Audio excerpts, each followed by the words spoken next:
Hi, my name's Phil. I like talking about politics, and in this video I'd like to discuss the calm amongst some in or around the Conservative Party, including in the media, about the aces that they think Rishi Sunak has up his sleeve. What do they think they have to turn things around in 2024? But first, if you'd like to be notified of daily news and politics, please subscribe to the channel. So, impossible to look at the voting intention polling, especially over the long term, and think that things are all right for the Tories. You know, you'd have to be a proper idiot. If you look at the political poll of polls since 2010, you can see that there have been gaps of this size before, but not for such a sustained period of time. Labour have had a poll lead over the Conservatives for 2 years now, and a large poll lead for over a year. There aren't even signs that it's been coming down under Sunak. It goes down a bit. The gap closes a bit. They get all excited. Then it rebalances. So if the Tories have any expectations or even hopes of something significant happening, it has to be down to factors outside of their leadership. And reading commentary from various Conservatives in the media and elsewhere, there was a big one in the Sunday Times today, you get the impression that the Conservatives who are retaining any hopes for at least a hung parliament are basing it on three main aces up their sleeve. The first is Isaac Levidow, their campaign strategist. Now, he's going to be heading up operations from CCHQ, Conservative Campaign Headquarters, from next month.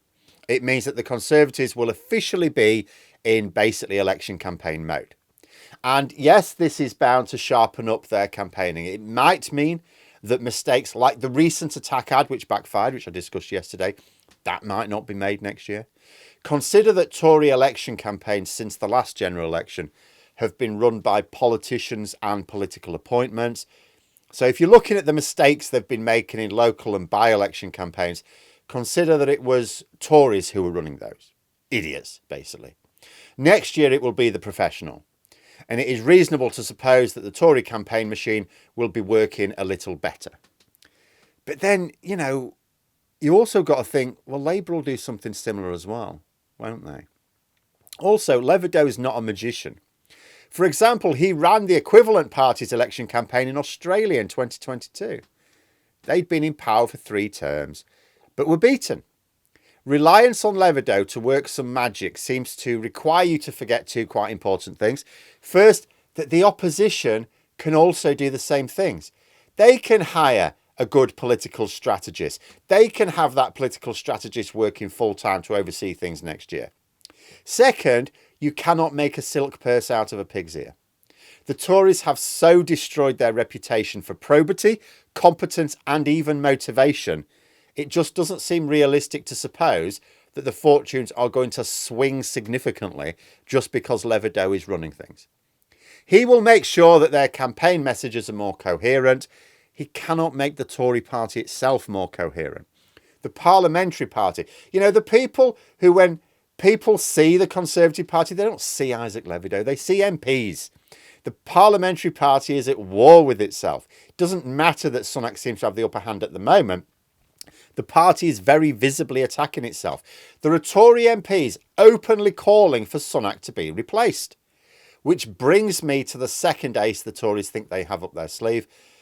Again, referring to the Sunday Times, there's talk of attack dossiers on each leader. Now, the article tries to give the impression that Starmer's Labour have a dossier of attack lines on Sunak, and Sunak's Tories have one on Starmer. I mean, let's be realistic. We don't know what little gems might be being saved up for the election campaign. But in terms of what is known now, like on Sunak, we've got dodgy dealings with conflicts of interest, being recorded sounding dismissive of working class people, being recorded talking about taking public money from deprived areas and giving it to affluent areas, being recorded saying that he didn't support the 3.8 million excluded because they don't vote Conservative. I think a lot of them probably did. I'm not sure how many will next time. Cancelling the only major infrastructure his party had going, which has already led to one council saying it'll go to the wall because of it. Failing to keep manifesto promises like banning no-fault evictions. Now, on Starmer, according to this article, they're going to try and make something of his defence of terrorists and sex offenders. Now, I have to say the reaction to this inside Labour is a bit one of bring it on. Labour wants to shine a spotlight on Starmer's past as Director of Public Prosecutions in particular, Not only can you see that under his tenure, serious sexual offences, the prosecution and conviction rates went up, but they fell again once he left the post. He's also prosecuted war crimes in The Hague. Now, Labour think this is actually going to help them because the Tories are normally seen as the party of law and order, reminding the public that Labour is now led by the foremost lawman of his generation. It is a risky move. Now, driven by desperation, the Tories' plan is to poke at his time mostly as defence barrister, because before he became a prosecutor, he was a defence barrister. And, and you do need something, because it is true that a lot of people who vote in general elections treat them as presidential elections. Hence, you have all this talk about Rishi Sunak being an unelected prime minister. It's like, they're all unelected. But people do have this attitude that when they go to the polls, they're voting for a prime minister rather than just an MP. And there are lots of non-partisan swing voters who do have the party leaders foremost in their mind when casting their vote. So of course the Tories have to attack Starmer, and because they're so desperate and no morals, they'll not worry about attacks that have any basis in fact. According to the article, the plan is to put lots of focus, as I say, on his career as a defence barrister, because, defending people that may either have been serious offenders or may not be, but the Tories will say they are. Because barristers in this country operate the taxi rank system, so they don't pick and choose their clients. This is why I think was it Panic who had to defend Boris Johnson, the Privileges Committee earlier this year. He didn't choose to. Boris Johnson didn't say, "Oh, do you fancy, defending me?" He had no choice.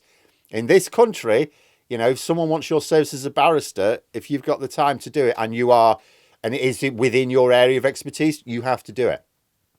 So yes, defence barristers do have to take on cases of people who might be really reprehensible people. It's important for justice that everyone has the right to a defence. But the public are aware of how criminal justice works, and the Tories intend to take full advantage of that ignorance. Which brings me to their third ace, which may actually exist. The first two, I think they're setting too much store by. The first two, I think, for everything that the Tories can go, oh yeah, that could work in our favour, they're forgetting the fact that Labour can use exactly the same thing in their own favour. The third one is a bit different. They're going to go out fighting the dirtiest campaign we've ever seen. We are going to see all of the dirty tactics we've seen in previous years, with new ones in, for example, the form of AI fakes, I suspect. I noticed that as the world is, certainly the EU are legislating to control the use of AI, we're not. I don't think we're going to have seen the like of this campaign before. The Tories have increased spending limits for campaigns for political parties, not third parties, though. The general election campaign is going to be the nastiest one I think we'll have ever seen. But if Labour MPs maintain their discipline, they are going to have a huge advantage. They've got several advantages, really. Like Tory MPs and many in the media are spending more time attacking Sunak than Starmer. The fact that they will swing behind him when the election is actually called may not stem the tide after the damage their infighting will have caused. Labour just need to keep their attention focused on what voters are interested in, not, as Starmer calls it, the psychodrama, the culture wars. Focus on what is it that voters want to hear politicians talking about. The cost of living, job opportunities, healthcare, housing. Keep pointing out that even Tory MPs don't want Sunak as Prime Minister, so why should ordinary voters? If they maintain their discipline, then Tory tactics will only go so far. They will work to an extent, folly to say otherwise. If campaigns did not work to change people's minds, political parties would not save up almost all of their money to spend on them. Seriously, Labour and the Conservatives will be spending tens of millions during that election campaign within the space of a few weeks. But although we can think that the Tories are going to run an effective, if evil, campaign next year, should remember that Labour have also been saving up a war chest. Labour are the party 20 points ahead in the polls going into the election year. And what you've seen from articles like this and from other commentators is that the Tories seem to be pinning all their hopes on making Starmer a fear factor for voters. So it seems to me they're trying to base their entire strategy on what worked in 2019. So they want this single, pointless, unifying, self-destructive policy. It was Brexit last time. This time it's the stop the boats. Then they want this fear factor of the Labour leader.